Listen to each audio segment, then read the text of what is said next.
자, 오늘 제가 이제 좀 이렇게 이 자리에 앉아가지고 아침에 이렇게 앉은 거는 두 가지 정도 여러분 말씀을 드리려고 해요. 아침에 뭐 제가 이제 긴 얘기를 드리려고 하는 건 아니고 얘기하다 보면 조금 길어질 수도 있는데 늘 30분 얘기한다고 하고 2시간 얘기를 하는데 첫 번째 오늘 제가 잠깐 말씀드리고 싶은 거는 설날 됐는데 시골에서 친척분들도 이거 연락을 하시고 나이 든 어르신 분들이 연락하시고 저희 부모님도 그냥 욕하지 마라. 계속 얘기하시는 거야.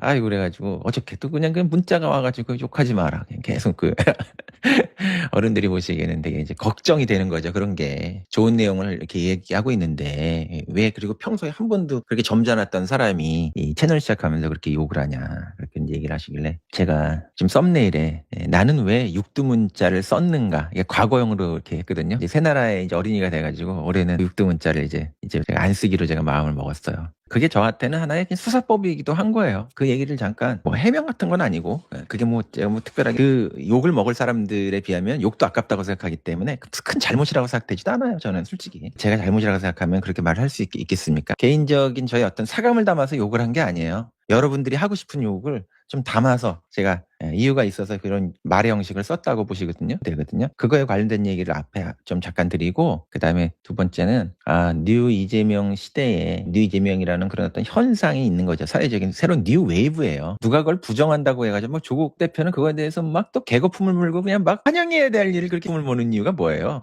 중도가 확장이 되고 민주 진영이 확장이 되고 그죠? 예? 윤석열 그죠? 이승만 박정희 이런 사람들을 지지하는 그런 분들이 그러나 여러분 제가 좀 이따 말씀드리겠지만 이승만 박정희 뭐 이런 거 지지했다고 해가지고 여러분 거기에 대해서 너무 발끈하실 게 없어요. 다 그냥 국민이에요 다. 한국 국민의 프로는 그런 관점을 가지고 있는 분이 35%는 있고 거기에 대해서 어떨 때 민주진영이 못하면은 35%였던 게 거기서 한 50% 이렇게 늘기도 하는 거고 국민의 반이 실질적으로 그런 생각을 하고 계시는 거예요 사실은. 그럼 뭐 그거 뭐 우리가 배제해야 될 세력입니까? 공화국에서? 생각이 다른 사람들이 어떻게 공존해야 될 것인가. 그것을 설계하는 것이 민주주의의 기술이거든요. 민주주의는 딴 게 없어요. 다 말하게 하라. 제가 저희 스승님 얘기 말씀드렸지만 수리산방에서 나온 책 다 말하게 하라. 그런 책이 작년에 나왔는데 다 말하게 하는 게 그 민주주의예요. 다 말하게 하면서도 어떻게 다른 관점을 가진 사람들이 한 공동체에 살 것인가. 여러분들 이런 채널 여러분들이 이제 들어오시고 또 무슨 뭐 김호준 채널도 그렇고 뭐 저희 채널도 그렇고 또 어디 뭐 매불쇼도 그렇고 여러 그런 채널을 보신다고 해가지고 여러분들은 주로 보시는 건 알고리즘적인 사고를 하시기 때문에 그런 생각을 하는 분들이 내가 보는 생각이 국민의 전체인가 보다 이렇게 생각하시는데 그렇지 않아요. 여러분들의 생각에 반대편 생각을 가지고 있는 분들이 국민의 최소 3분의 1이고 어떨 때는 수틀리면은 국민에게 그렇게 소수의 관점이 아니라 다수의 관점이에요. 그건 한 개인이 뭔가 이렇게 타락하고 뭐 그래서 그런 게 아니고 어떤 개인의 무지의 그런 측면도 어떤 일부분은 있을 수 있지만 우리 역사가 가지고 있는 어떤 삶의 경험 속에서 그런 것들이 형성이 된 거야. 거기에는 한계도 있고 비극적인 어떤 그런 측면도 있고 또 한편으로는 그런 생각 중에서 우리가 생각하지 못했던 어떤 생각도 또 있는 거예요. 우리가 다 민주라고 하는 말을 절대적인 기호로 여러분 무슨 선을 내가 절대선을 가지고 있다라고 하는 그런 생각을 하지 마세요. 내가 동의하지 않는다고 하더라도 동의하지 않는 관점 속에서 이해해 볼 만한 측면이 있고 또 배워야 되는 그런 측면도 많아요. 그 민주라는 기호를 여러분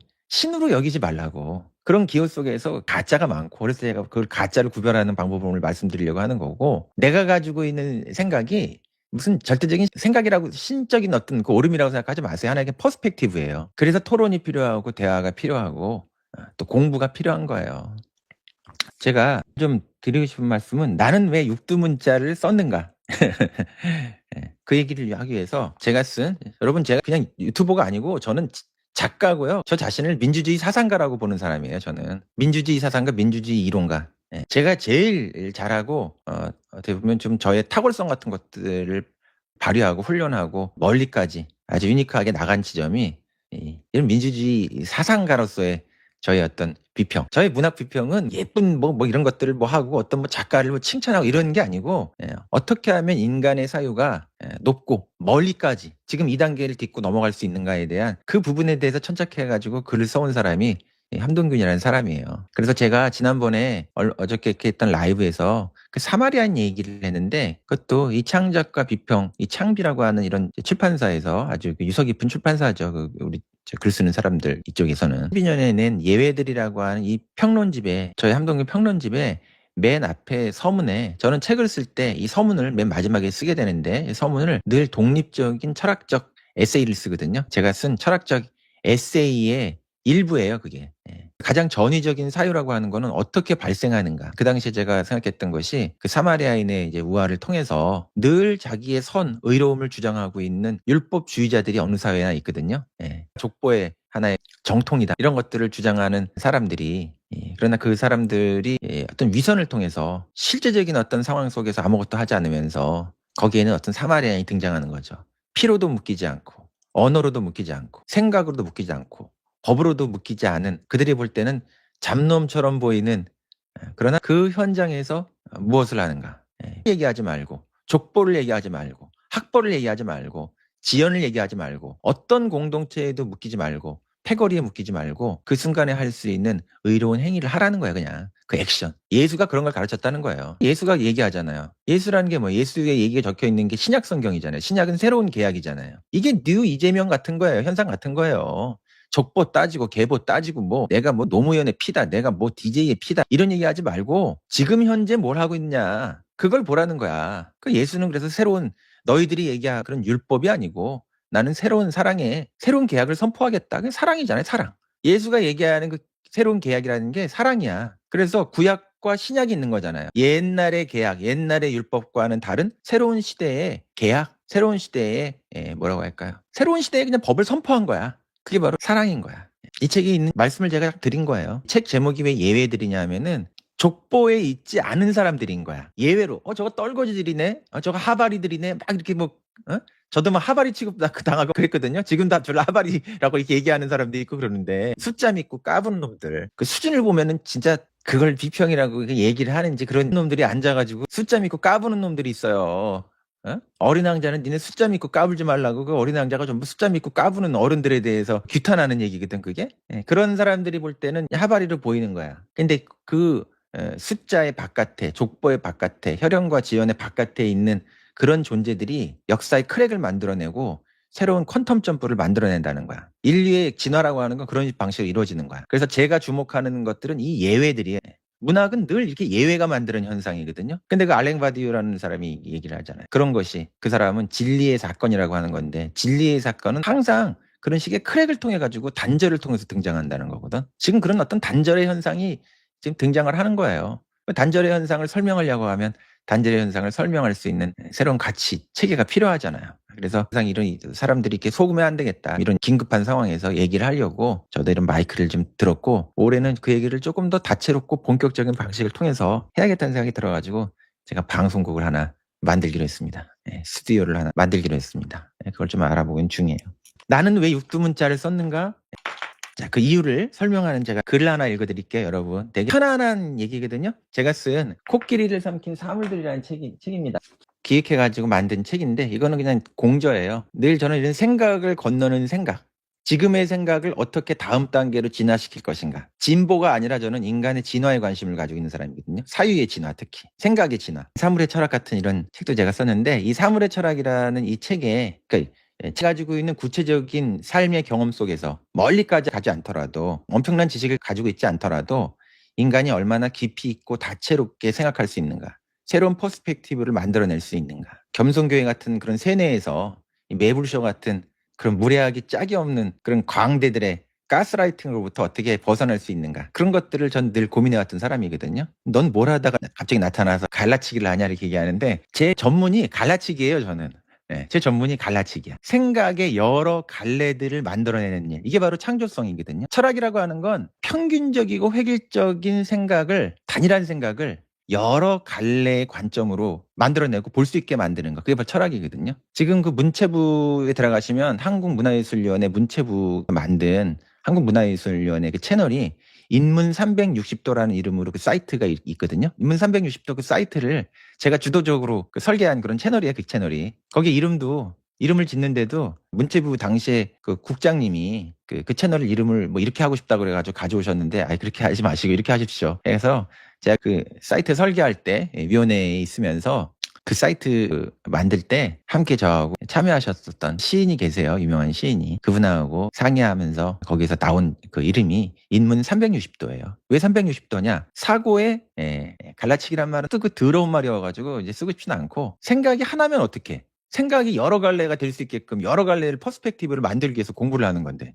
그 또라이 같은 그런 말이 있어요. 이게 철학자가 그런 거를 지지를 하고, 가장 그 타락하고 아주 폐해가 되는 말이 바로 그 갈라치기라는 말인데, 철학이라고 하는 거는, 우리가 공부를 한다라고 하는 건, 인문이라고 하는 거는 360도의 갈래를 만들기 위해서 공부를 하는 거예요. 여러분들이 그런 데서 그렇게 가스라이팅을 당한 거라고. 이게 얼마나 황당해. 그 반대되는 얘기를 하고 있는 그런 사기꾼들한테. 이 사물의 철학의 두 번째의 책이 코끼리를 삼킨 사물이라는 이런 책을 이제 제가 썼는데, 이 책에 있는 내용을 여러분들한테 읽어드릴게요. 이게 실제로 되게 재밌습니다. 일상의 물건들을 가지고 생각의 갈래들을 만들어내는 이제 그런 것인데, 한국에서 제가 사유의 갈라치기를 제일 잘하는 사람이야. 정교하게, 수준 높게. 사유는 갈라져야 돼요.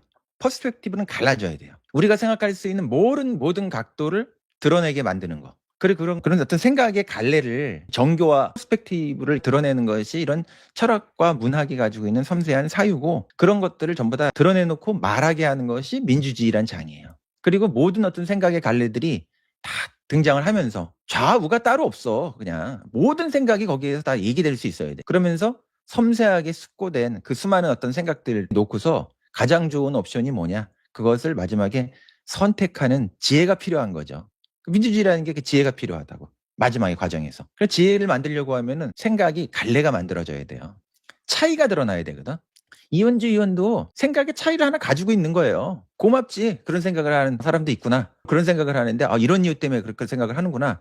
아니, 말은 할 수 있어야 될 거 아니야. 어? 그 사람은 그 사람의 퍼스펙티브가 있는데, 거기에 대해서 경쟁력이 있는 생각이 선택되는 거예요. 이 시대에 가장 맞는 생각이 어떤 거냐, 미래의 방향에서 가장 우리가 정당성 있는 생각이 어떤 거냐, 모든 생각이 드러나게끔 하고 다 말하게 하고, 그러나 가장 맛있는 메뉴를 선택하면 되는 것이거든요. 메뉴 자체를 등장하지 못하게 하는 거, 그게 독재야. 그게 메뉴는 다 드러나야지. 그 경쟁력이 있으면 저절로 선택이 되고, 그렇지 않으면 저절로 사그러들어요. 아니, 그런 정도의 자신감은 있어야지. 지금 21세기 저런 메뉴를 제시했다, 저런 생각을 가지고 있다, 그거 자체를 가지고 사람을 좌표를 찍고 낙인 찍고, 그 메카시즘이고 옛날에 그 했었던 거 아니에요 그거.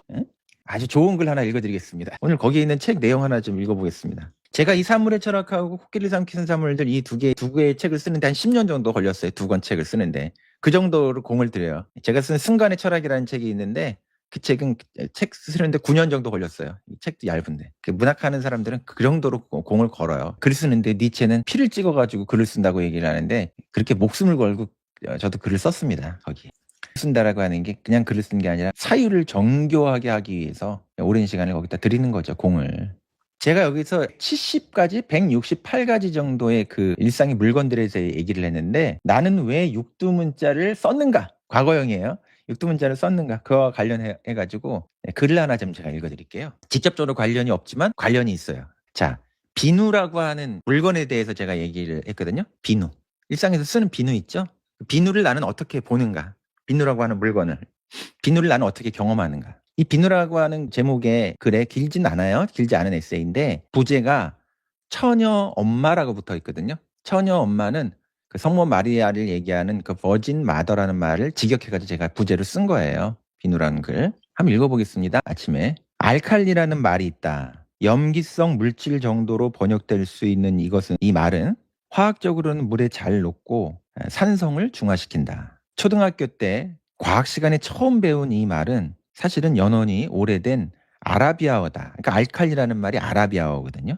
아주 오래된 말이에요. 여기에서 알은 아라비아어로 물질이란 뜻이고요. 칼리라는 말은 잿더미란 뜻이에요. 알칼리라고 하는 건 잿더미 물질이란 뜻이거든요. 쉽게 말해 알칼리는 물질이 타고 남은 재로 만든 물질이라는 의미다. 재 성분으로 만들어져 출현한 물건이 있다. 잿더미에서 태어난 이 물건은 놀랍게도 미용이 쓰인다. 바로 비누다. 최초의 비누는 아라비아 사람들이 염소의 지방과 타고 남은 나무의 재를 섞어서 만들었다고 한다. 그래서 옛날 이 지역에서는 비누를 알칼리라는 용어로 사용했다고 한다. 아라비아에서 옛날에 이 비누라는 거 그냥 알칼리라고 그냥 그렇게 썼대요, 옛날에는. 빨래할 때 쓰인 비눗물을 예전에 양잿물이라고 불렀거든요. 저 어릴 때도 양잿물이라는 말을 많이 들었는데, 양잿물이라고 했는데, 이는 서양에서 온 비눗물이라는 뜻입니다. 잿물. 잿더미 물건 이런 물질 이런 뜻이에요. 양잿물이라는 게. 잿더미로 만든 물인 거죠. 양잿물. 비눗물. 비눗물이라고도 할 수 있는 잿물 또는 양잿물이 흥미로운 점은 다 타버린 재의 성분이 더러운 물질을 다시 깨끗하게 재생하는 데 쓰인다는 역설에 있다. 이 성분은 사람의 피부는 물론이고 오염된 섬유도 본래대로 회복시킨다. 흔히 모든 것이 파괴된 상태를 비유하여 잿더미라고 한다. 잿더미는 재생불능의 상태, 완전한 파괴로 인해 회복 불가능한 상태를 뜻하지만 비누는 그 잿더미가 발휘하는 미의 회복력과 재생력을 보여준다. 이 재생력을 일컬어 무용한 것의 유용성, 불가능한 것의 가능성이라고도 할 수 있지 않을까. 다 타버린 잿더미를 가지고 미용이 쓰는 거니까 너무 역설적이지 않습니까? 마리아를, 예수를 잉태한 마리아를 성모 마리아라고 하는데 영어로는 버진 마더, 처녀 엄마라고 부른다. 이 단어는 문학의 역설을 품고 있다. 처녀가 어떻게 엄마가 되느냐? 단순히 이런 얘기는 아니고 자립할 수 없는 갓난아기를 위해 온갖 어려움과 오염된 수고를 다해야 하는 게 엄마라는 존재다. 그래서 엄마는 표면적으로는 예뻐지기 어려운 존재다. 그러니까 아이를 위해서 엄마가 하려고 하면 얼마나 힘드십니까? 엄마라는 게. 온갖 어려움과 오염된 수고를 다해야 엄마라는 존재가 될 수 있어요. 엄마가 스스로 예뻐지긴 되게 어려워. 그런데 그 자리에 있는 존재가 순결한 성모, 처녀, 버진이 된다. 생명을 탄생시키고 기르고 돌보는 순결한 힘은 이 낮고 더럽혀진 자리에서 나온다. 처녀 엄마, 버진 마더는 자신은 잿더미의 몸으로 다른 사물의 표면을 깨끗하게 재생하고 회복시키는 비누와 닮은 것이 아닐까? 제가 이런 생각을 해본 적이 있어요. 종종 공동체가 국가와 사회가 위기에 빠지는 그런 비상상태를 경험하고는 한다. 공동체의 위기 회복에 이런 어떤 국가의 비상상태에 각별한 이런 어떤 상황 속에서 각별한 공적 책임을 진 사람들은 어떤 태도로 행동해야 하는가. 비누라고 하는 이 사물이 존재하는 방식을 잘 살펴볼 일이다. 이거는 제가 최근에 쓴 게 아니라 굉장히 오래전에 썼었던 신문에 연재했었던 그런 글들을 모으기도 하고 그냥 그 다음에는 그 신문에 썼던 걸로는 충분하지 않아서 그 다음에 제가 다시 글을 쓰기도 한 건데 지금 와서 보니까 국가 비상상태에 대한 얘기를 하고 있더라고요.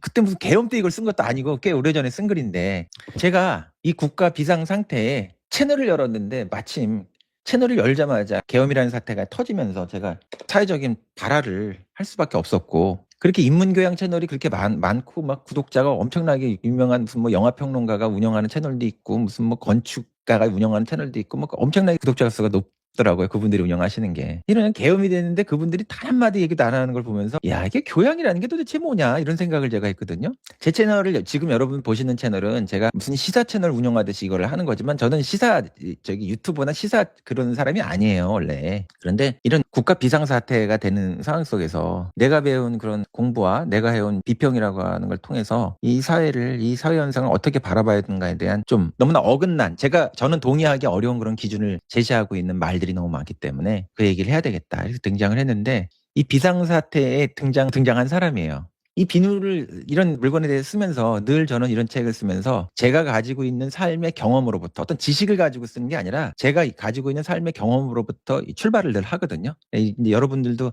자기가 가지고 있는 구체적인 자기의 경험으로부터 높고 멀리까지 가는 생각을 할 수 있다. 이런 것들을 여러분들한테 사유의 용기를 드리기 위해서 주체적인 사유의 용기를 드리기 위해서 남이 가지고 있는 생각의 가스라이팅을 통해 가지고 조정당하고 마리오네트 인형처럼 움직이는 게 아니고 내가 가지고 있는 삶의 그 경험을 귀하게 여기는 그 자리에서 그 성경에 그런 거 나오잖아요. 모세가 처음에 히브리 민족의 그 신을 만나는 큰 대목에서 덤불에서 막 불이 일어나니까 저게 뭐냐 해가지고 거기 막 다가가니까 불에서 그냥 무슨 목소리가 나면서 거기에 서라 모세야 서라 네가 선 자리는 거룩한 땅이다. 신발을 벗어라. 여러분들이 서 있는 모든 일상의 그 자리, 자기의 구체적 경험 자체가 성스러운 자리예요. 신발을 벗어도 되는 집 안으로 들어가서 신발 벗는 게 아니고 모세야 신발을 벗어라. 네가 선 자리는 땅은 거룩한 자리다. 여러분이 일상적으로 경험하는 그 삶의 자리 자체가 거룩한 자리라니까. 그 경험을 우리가 잘 살피면 우리가 높고 깊은 생각까지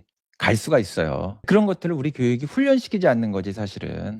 그래서 제가 이 책을 쓴 거예요. 이런 방식으로. 그 신문사에선 처음에 저보고 사회 비평을 요구했지만 사람들이 이렇게 진영으로 갈려진 세상 속에서 내가 사회에 대해서 얘기한다고 사람들이 그 얘기 들어주겠습니까? 저는 그거보다 자기가 가지고 있는 이 경험이 얼마나 소중한 경험인가. 그것으로부터 우리가 이렇게 거룩한 생각도 할 수 있구나. 이런 어떤 각성을 하는 글을 쓰고 싶다. 그래서 제가 사회 비평을 하는 게 아니고 한동안 한 10년 동안 일상의 물건에 대해서 얘기하고 있는 이런 책을 쓴 거거든요. 거기에 대해서 얘기하고 있는 얘기들이 방금 이 비누와 같은 거예요. 아, 비누를 내가 닦지만 어느 날 비누를 보니까 비누가 이게 잿더미를 가지고 만든 물건이라는 거야. 그러니까 알칼리성 물건이라는 거야. 생각해 보니까 너무 역설적이잖아. 사람이 이렇게 깨끗하게 되는데 이렇게 다 타버린 잿더미를 가지고 이런 걸 할 수도 있구나. 한용운의 시에 그런 게 있잖아요. 알 수 없어요라는 그 시에 보면은 타고난 문제가 기름이 됩니다. 나는 누구의 마음을 지키는 그런 불이냐 이렇게 얘기를 하잖아요.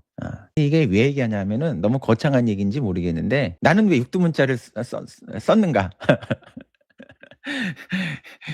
저도 대학에서 제가 뭐 거쳐간 대학 여기저기서 뭐 강의하고 강사로 하고 뭐 어떤 때는 거기에서 뭐 연구교수 이런 것도 하고 뭐 여러 그런 경로가 있었지만 제가 이 채널을 열면 있잖아요. 저한테 수업을 받았던 지금도 수업 받고 계시는 그런 대학원에 또 계신 분들도 계시고 그러는데 그런 학생이죠. 학교에서는 학생이죠.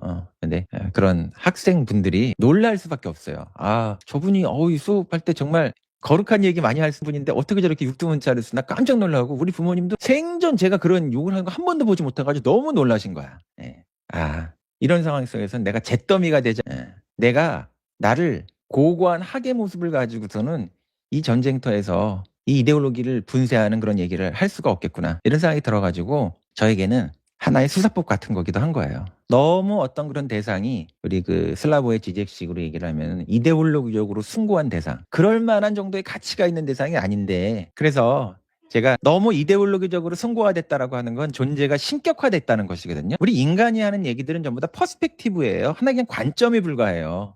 근데 그 관점에 대한 얘기가 그 지령이 되고 교시가 되고 무슨 뭐 신의 말씀처럼 이렇게 되고 그 발화의 관점에서 볼 때도 별 볼 일이 없는 그런 말들을 하고 있는데 사람들이 저렇게 속고 있구나.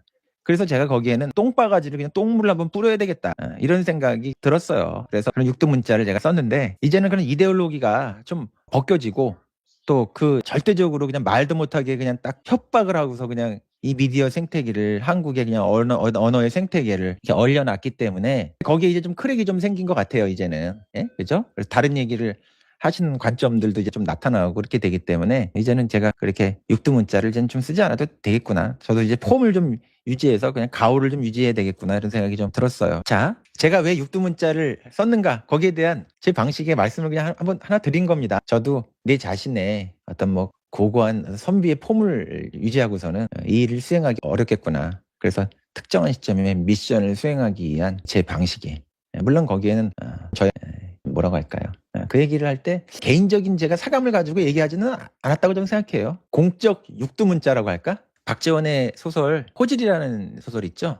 호질 들어보셨죠? 아주 절대적인 위세를 가지고 있는 그런 어떤 선비가 있었어. 책을 막 99,000권을 저술을 하고 엄청난 사람이야 그 사람이. 그래서 많은 사람들이 그 사람을 숭상하고 있는데 완전히 그 앞뒤가 다른 위선자였거든요. 그 위선자를 호랑이가 꾸짖잖아요. 이 똥냄새가 난 놈이다. 이 선비의 이놈의 똥은 더러워가지고도 못 먹겠다. 이제 호질. 북한에서는 그 호질 박지원의 연안 박지원의 소설을 범의 꾸중이라고 이렇게 민중의 언어로 그걸 번역을 했는데 재밌는 것 같아요. 그죠? 우리는 그냥 호질이라고 쓰는데 그 질자가 꾸짖을 질자거든? 질책한다? 범의 꾸중. 참 재밌고 다정한 그런 번역인데 그러니까 민중의 번역인데 북한에서 그 번역한 옛날 말들 번역한 거 보면서 참 거기서 각성되는 게 많아요. 이렇게 번역할 수 있구나. 꾸중을 했다. 똥냄새 나는 놈들한테 그 위선을 한번 보이기 위해 가지고 드러내기 위해서 신격화되어 있는 그 위선을 꾸짖기 위해 똥바가지를 한번 들이붓는 그런 방식이 저의 육두문자였다고 그렇게 이해해 주십시오. 이제는 그렇게까지 안 해도 될 것 같아요. 스스로 지금 무너지고 있잖아요. 스스로 스텝이 꼬이고 스스로 무너지고 있잖아요. 엄청 쫄은 거예요. 쫄지 마 이렇게 얘기하더니 엄청 쫄은 거야. 쫄지 마 그러더니 대통령이 방송을 좀 해달라고 계엄의 그런 상황 속에서 방송해달라고 그렇게 연락도 하셨다고 그러는데 이재명 대표죠 그때는. 그 도망갔잖아요. 도망간 거를 가지고 이자들은 아주 그 지가 그냥 입시비리로 인해 가지고 들어갔는데 그거를 그냥 뭐 검찰의 희생양 막 하면서 그냥 그거를 또 그냥 과잉으로 또 하면서 의미화해 가지고 응? 무슨 독립운동한 것처럼 그렇게 꾸미더니만 그 도망간 것도 또 그거 그냥 또 신격화돼 그것도. 응? 얼마나 탄압을 받았으면 그 표적이 됐겠냐. 표적이 된 건 표적이 된 거고 역할을 하지 못한 건 역할을 하지 못한 거죠. 그냥 하는 말마다 그냥 거짓말이야. 그냥 하는 말마다 그 위선과 허위이고. 그 쫄은 놈이 말이야. 우리가 어떻게 구현할 것인가. 그게 보편성을 확장하는 측면에서 의미가 있었던 시절이 있었는데 지금은 그렇게 기계적으로 그런 걸 얘기할 수 있는 시대가 지났잖아. 그러니까 내가 피해자다 뭐다라고 하는 그 이유만으로 내가 어떤 도덕적 정당성을 가지면서 거기에서 특혜를 받으려고 하는 그런 식의 시대가 이제 지났어요, 지금. 그게 다 옛날에 피해자 정체성으로 만들어진 것이 진보의 정체성인데 어쩔 수 없는 그런 진보의 정체성이 그랬던 시대가 있지만 지금은 수권 세력이 됐어요. 다 의젓의 주인이 됐기 때문에 이제는 스탠스가 달라졌어요. 다른 기준이 필요한 거야, 이제는. 이런 시대에도 저항 세력인 것처럼 행세하고 피해자 정체성을 얘기를 하고 마치 무슨 뭐 저항 세력의 벙커인 것처럼 백업 그냥 재버리면서 지금 겸손교회를 저걸 운영하고 있으니 저건 웬만한 대형교회보다도 지금 황금알을 낳는 게 더 거위예요, 저게. 어디에 지금 피해자 정체성을 얘기하고 저항 그걸 얘기를 하고 있어. 예, 마무리하고 여러분 흔들리지 마시고 중심을 가지시고 그다음에 선동에 휘둘리지 마시고 의젓해지시기를 바랍니다. 주인의 도덕이 우리가 주인의 도덕을 가지고 있지 않으면은 시민이 주인의 도덕을 가지고 있지 않고 그다음에 또 이런 시민의 지혜를 우리가 가지고 있지 않으면은 저는 사이비 민주주의자들, 사이비 진보, 그러나 민주화 진보라는 기호를 통해 가지고 비즈니스를 하고 있는 저런 종교 비즈니스거든요. 미디어 종교 비즈니스, 미디어 종교 정치 비즈니스인데 여기에서 계속 농락당하고 여러분 호구 잡히는 거예요. 오늘부로 매불쇼, 겸손교회 이런 거 다 구독 취소하십시오. 헌법적 가치를 무시하는 거야. 그 자들이 그런 액션을 지금 일관되게 치르고 있기 때문에 거기에 대해서 시민들이 그런 거 표시를 해줘야 돼요.